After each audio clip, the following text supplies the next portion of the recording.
Ese es el tema que vamos a tratar con el doctor Óscar Casanova Venero. No, señora, fíjese que no. Bueno. Nada. Se debe alimentar muy bien usted. Siempre, desde pequeño.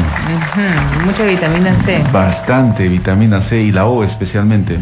La vitamina de la olla, ¿no? Nosotros también en la Amazonía, con nuestro camu camu, también contrarrestamos bastante esto. Bueno, para hablarnos de este tema muy importante, y también lo vamos a anunciar en quechua, porque de repente ustedes también quieren hacer una consulta, está con nosotros el doctor Óscar Casanova Venero, médico reumatólogo de la clínica Higuereta. Aquí damos una cordial bienvenida, doctor. ¿Cómo está? ¿Qué tal, doctor Mainaya? Muchas gracias por la invitación, Yuli y Manuel. Sergio, muy amable por la invitación. Permítanos anunciar el tema también en quechua, mi querido. Ajira, para Yuli, Morasca y Guauque, para Ikura, Cancurachus, Kai, un conquechis, Kai Tulu y Kichis Mata, Morasca y hasta Pasicuna, Anchatachu, Nanas, un quechis, Conitamin, Kai, Guayrechanchis, Urachequichis, Anchas, Umasta, Sutincharenja, Gilata, Cuyacara, y Mararuta, Jumaracacha, Gilpacha, Hanillach, Acau, Sunepta, Kiri, Gilatawa, Sumpacha, Hanaist, Anirakili, Kuranax, Makasirna, Kurhamse, Joserka, Harkasiparaxna, Hayukanakwa, Hanaist, Aniri, Parachayuli. Muchísimas gracias. Y definitivamente por el tema de la enfermedad de osteoporosis, algunos llegan más rápidos que otros, pero debido a los hábitos que tienen, me imagino, doctor. Pero empecemos definiendo qué es la osteoporosis. Bien, la osteoporosis, como su nombre lo indica, es hueso poroso, ¿no? En la cual es una enfermedad del hueso. Es sistémica, lo que va a hacer va a disminuir la masa de la densidad mineral ósea del hueso y va a haber una alteración en la microarquitectura del hueso. Entonces, este hueso se hace menos resistente. Al ser menos resistente el hueso, aumenta la fragilidad del hueso. Entonces, la consecuencia de esta enfermedad es que tengamos las fracturas por fragilidad. Tenemos la mamá o la abuelita que está caminando, se tropieza, se cae y se fractura el fémur o se fractura la muñeca. Traumatismos que habitualmente no deben de fracturar ningún tipo de hueso porque los huesos son fuertes. Esta enfermedad hace que la resistencia sea menor y se rompan los huesos. Esa es la consecuencia, digamos, de esa enfermedad y es lo que buscamos con el tratamiento, prevenir las fracturas en estos pacientes. Las mujeres son más propensas a sufrir de osteoporosis. ¿Por qué? Así es una enfermedad que se da más en las mujeres, en una relación de 4 mujeres por varón, y generalmente está asociado cuando la mujer empieza o termina, mejor dicho, definitivamente sus menstruaciones. O sea, es una enfermedad propia de la mujer posmenopáusica.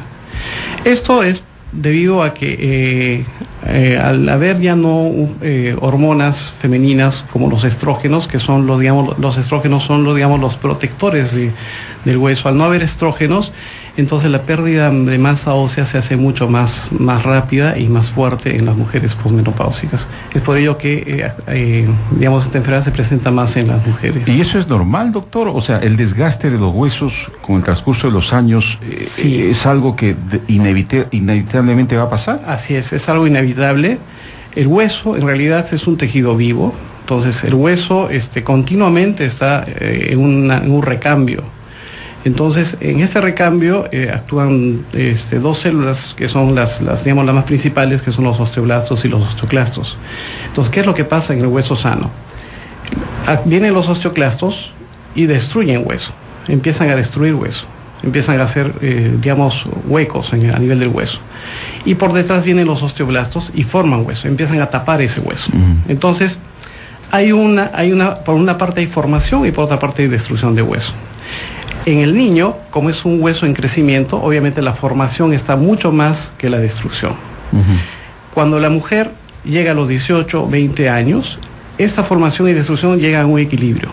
Entonces hay tanto de destrucción, tanto de formación, llega a un equilibrio y el hueso empieza a recambiarse, pero el hueso no pierde la calidad, no pierde la densidad mineral ósea. Y a partir de los 18 a 20 años hasta los 40 años, que es, digamos, lo que nosotros llamamos pico de masa ósea, la mujer tiene hasta los 18 o 20 años para hacer un buen almacén, digamos, ¿no? En sus huesos, tener un buen pico de masa ósea. Y a partir de los 40 años empieza a decrecer ya la masa ósea, en razón de 1 al 2% por año. Ya. Cuando llega la menopausia, esta pérdida de masa ósea se hace mucho más fuerte y se empieza a perder de 4 a 7% de masa ósea por año. Entonces, es importante en estos años previos a que llegue la pico de masa ósea una buena alimentación, un buen almacén, digamos, de minerales óseos a nivel del hueso. ¿Hasta cuántos años dijo la mujer? 18 o 20 años más o menos. O sea, quienes nos están escuchando y tiene una hija, por ejemplo, de 15, 16 años, ¿hay tiempo todavía? Claro. Todo va a depender mucho de la alimentación y de los hábitos alimenticios. ¿Qué tipo de alimentos, por ejemplo? Sobre todo lo que es calcio y vitamina D, ¿no? Que ese es el aporte principal a nivel hueso. Aparte los otros minerales, ¿no? ¿Qué tipo de calcio? Porque bueno, ahora con el tema de la leche. Sí, bueno, el calcio, gran parte del aporte de calcio está en los lácteos, pero también tenemos otros alimentos que tienen mucho calcio, los frutos verdes, los frutos secos, por ejemplo, tienen aporte de calcio, la coca, ¿no? Las sardinas enlatadas tienen mucho aporte de calcio, ¿no? Entonces, generalmente el calcio de 1000 a 1 gramo, o sea, 1000 miligramos de calcio elemental por día, más o menos es el aporte normal que debe de tomar una persona. ¿Las sardinas enlatadas, dijo? Sí, lo que pasa es que las sardinas enlatadas, sí, tienen huesos.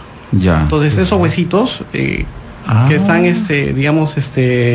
ablandados, es un aporte extra de calcio, ¿no? Entonces eso es un buen aporte de Esto calcio. es muy importante, ¿sabes por qué, Yuli? Porque es lo más barato que se vende, la anchoveta, y cuesta 2 soles, 1 sol 80 a veces, y uno piensa, bueno, si lo venden barato es porque no sirve.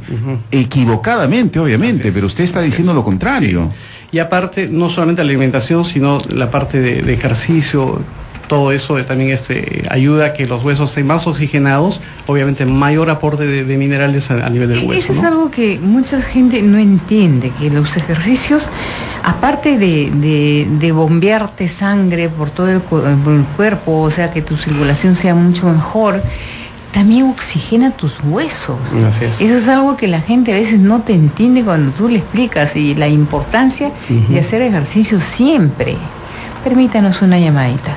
César, ¿cómo estás? Muy buen día.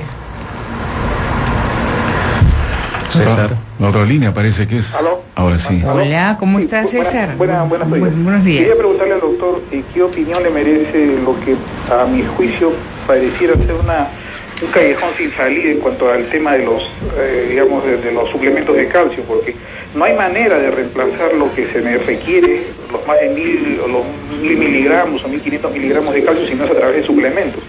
Pero por otro lado, recientes investigaciones ¿Aló?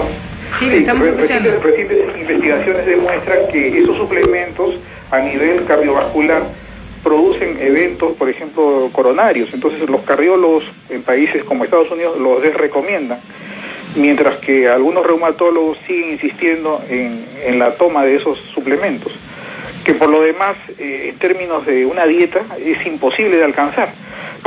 Entonces ahí yo veo un problema un poco insoluble, ¿no? No sé qué opinión tiene el doctor sobre ese tema.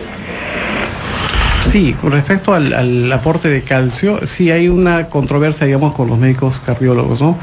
Y esto en base a un estudio que se hizo en el cual, desmenuzando, digamos, el estudio, se vio que se comparó pacientes que tomaban calcio, que eran,